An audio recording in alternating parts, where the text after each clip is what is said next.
गांव का माहौल सूना था। धूल उड़ती हवाओं के बीच कहीं-कहीं बच्चे सूखी जमीन पर खेलते दिख रहे थे। सेठ मोहन की हवेली के बाहर बड़े-बड़े बैल बंधे थे और एक चौकीदार खड़ा था।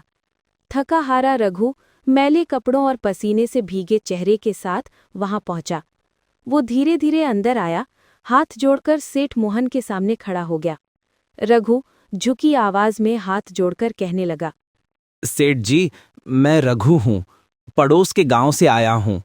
वहां अकाल पड़ा है, खेत सूख गए, घर में खाने को दाना तक नहीं बचा।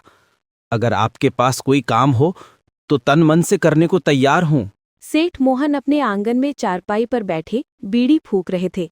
उन्होंने रघु को ऊपर से नीचे तक गौर से देखा। उसके पैरों में चप्पल तक नहीं थी। आंखों में भूख और लाचारी साफ छलक रही थी। सेठ मोहन सहानुभूति और गंभीर स्वर में कहने लगे, अरे रे, तुम्हारी हालत सचमुच खराब लग रही है। देखो बेटा, काम तो है मगर आसान नहीं। मेरे पास 40 गाय और 30 भैंसें हैं। सुबह शाम उनका गोबर साफ करना होगा, चारा पानी देना होगा, गौशाला की देखभाल करनी होगी। बदले में महीने के अंत में 200 रुपए और 2 वक्त का भोजन मिलेगा। रघु ने गहरी सांस ली। उसका गला सूख रहा था, लेकिन आंखों में उम्मीद की चमक दिखी। वो थोड़ा सोचकर धीमी आवाज में कहने लगा, सेठ जी, काम कितना भी कठिन हो, मुझे मंजूर है। भूख से तो जान चली जाएगी, मेहनत करने से जान नहीं जाती। मैं सब संभाल लूंगा। ठीक है, लेकिन एक शर्त है, तुम्हें गौशाला में ही रहना होगा। जानवरों की देखभाल कोई आधा अधूरा काम नहीं है। वहीं रहोगे तो सब ठीक से संभाल पाओगे। रघु ने तुरंत हामी भरी। सेठ जी, ये तो और अच्छा है। मेरा यहाँ कोई ठिकाना भी नहीं है। गौशाला ही मेरा घर होगा। बस मुझे काम मिल जाए, यही काफी है। और उस दिन से रघु ने सेठ मोहन की गाय भैंसों की देखभाल संभाल ली। उसकी जिंदगी कठिन तो थी, लेकिन अब उसके पास जीने की एक नई वजह थी। भोर की पहली किरण जैसे ही गांव की झोपड़ियों पर पड़ती, उसी समय गौशाला के दरवाजे पर रघु की हलचल शुरू हो जाती। वो नींद से थका हुआ शरीर घसीट कर भी उठता, पर चेहरे पर दृढ़ साफ झलकती। गौशाला में गायों की घंटियों की मधुर झंकार और भैंसों की सुस्त सांसों के बीच रघु झाड़ू उठाकर जमीन साफ करता। फिर एक एक जानवर को प्यार से सहलाता, उनके सामने हरी घास और पानी के बड़े बड़े बर्तन रख देता। दिन रात उसकी मेहनत का असर दिखने लगा।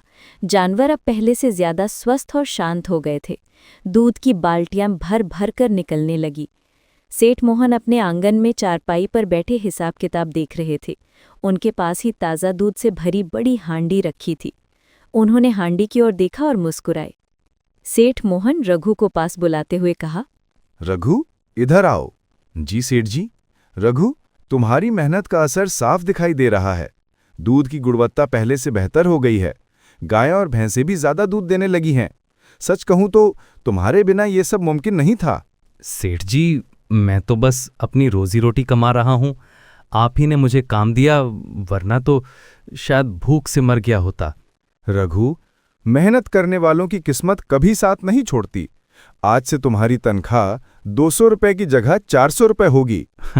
आपका बहुत बहुत धन्यवाद सेठ जी। आपने मुझे सिर्फ काम ही नहीं दिया, बल्कि उम्मीद भी दी है। उस पल रघु को लगा जैसे उसकी मेहनत रंग लाई। वो पल उसके जीवन का पहला पड़ाव था, जब उसे अपने संघर्ष का सच्चा इनाम मिला। समय पंख लगाकर उड़ गया। कई साल बीत चुके थे।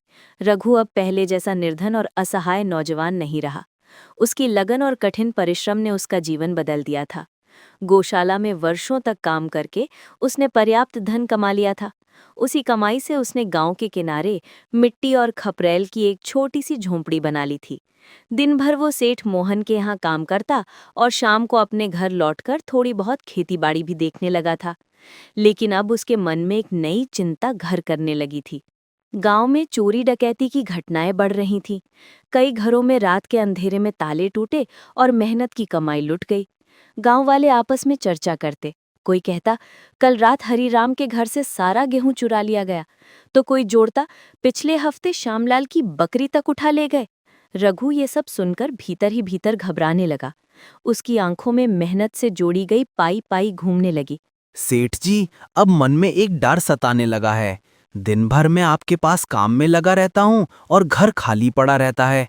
सोचता हूँ कहीं मेरी मेहनत की कमाई चोर ना ले जाए। कई सालों से जो पाई पाई जोड़कर रखी है सब मिट्टी ना हो जाए। सेठ मोहन, जो अनुभव और उम्र दोनों में रघु से बड़े थे, उसकी बात ध्यान से सुनते रहे। उनके चेहरे पर भी थोड़ी गंभीरता उतर आई, क्योंकि गांव की हालत सचमुच ठीक नहीं थी। हाँ रघु, तुम्हारी बात बिल्कुल सही है। गांव में चोरी की घटनाएं लगातार बढ़ रही हैं। हर किसी को अपनी मेहनत की कमाई के लिए डर लगा रहता है। लेकिन घबराने की जरूरत नहीं है। हमारे गांव के ठाकुर भीम सिंह बड़े ईमानदार और नेकदिल आदमी माने जाते हैं। उनके घर पर पहरेदार दिन रात रहते हैं। वहां तुम्हारे पैसे बिल्कुल सुरक्षित रहेंगे। सेठ मोहन के शब्दों ने रघु के दिल में थोड़ी राहत भर दी, लेकिन अब उसके मन में एक और सवाल उठने लगा। क्या ठाकुर भीम सिंह सचमुच उतने ही भरोसेमंद हैं जितना लोग कहते हैं? अगले दिन सुबह रघु ने ठान लिया कि वो अपने मेहनत के पैसों की सुरक्षा के लिए ठाकुर भीम सिंह के पास जाएगा। उसका दिल हल्का और मन में एक छोटी सी उम्मीद जगी थी कि अब उसके पैसे सुरक्षित हाथों में रहेंगे। रघु ने अपनी छोटी सी झोपड़ी से पैसों की थैली संभाली और चलते चलते ठाकुर भीम सिंह के विशाल हवेली की ओर बढ़ा। रास्ते में उसने देखा कि गांव के लोग अपने काम में व्यस्त थे, लेकिन चोरी की घटनाओं की चर्चा उनके बीच अब भी थी। हवेली के मुख्य दरवाजे पर भारी लकड़ी का दरवाजा था, जिसके बाहर 2 सशक्त पहरेदार खड़े थे। पहरेदार सख्त आवाज में, कौन हो तुम और कहाँ जा रहे हो? रघु थोड़ा डरते हुए, मैं रघु हूँ। मुझे ठाकुर जी से मिलना है। उनके पास अपनी जमा पूंजी रखना चाहता हूँ। पहरेदार ने उसकी सादगी और ईमानदारी भरे चेहरे को देखा। उन्होंने थोड़ी देर निहारा और फिर सिर हिलाकर अनुमति दे दी। रघु हाथ जोड़कर भावुकता के साथ, नमस्ते ठाकुर जी, मैं रघु हूँ। सेठ मोहन के यहाँ काम करता हूँ। मैंने सालों की मेहनत से 6,000 रुपये जमा किए हैं। चोरी का डर है, इसलिए आपके पास सुरक्षित रखना चाहता हूँ। ठाकुर भीम सिंह अपने कुर्सी पर बैठे थे। उनकी आंखों में अनुभव और थोड़ी उम्र की गंभीरता झलक रही थी। उन्होंने रघु की आंखों में सच की चमक देखी और हल्की मुस्कान के साथ जवाब दिया, वाह रघु, तुमने सही जगह आए हो।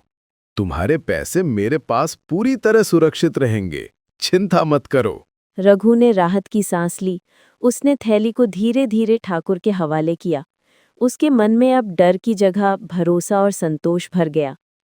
कुछ देर ठहर कर उसने ठान लिया कि अब वो निश्चिंत होकर घर लौटेगा और भविष्य की योजना बनाने लगेगा। समय की रेत ने 2 साल और पार कर दिए थे। रघु अब अपने मेहनत के पैसों से छोटे मोटे निवेश और जमीन खरीदने का सपना देख रहा था। उसने सोचा कि अब समय आ गया है कि वो अपने 6,000 रुपये वापस ले जाए। उम्मीद और थोड़ी घबराहट के साथ वो ठाकुर भीम सिंह की हवेली की ओर चल पड़ा।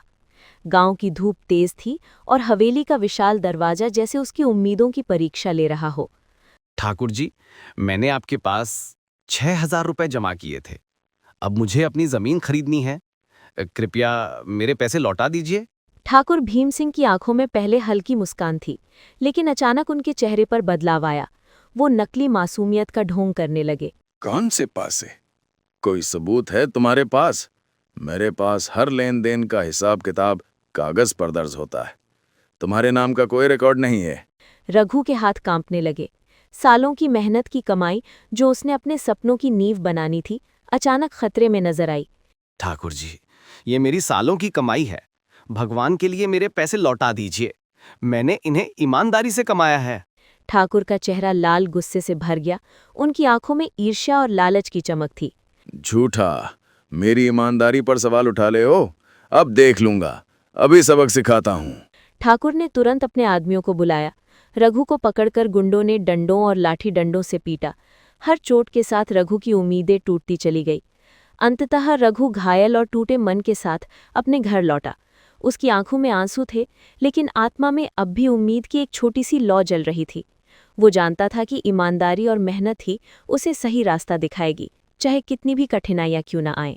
कुछ दिनों बाद जब रघु अपने घर में बैठा घायल शरीर और चोटों के निशानों को छिपाते हुए सोच रहा था, तभी सेठ मोहन उसके घर आए।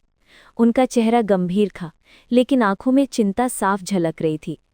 रघु ने देखा कि सेठ मोहन सीधे उसके पास आए और थोड़ी देर उसका हाल जाना।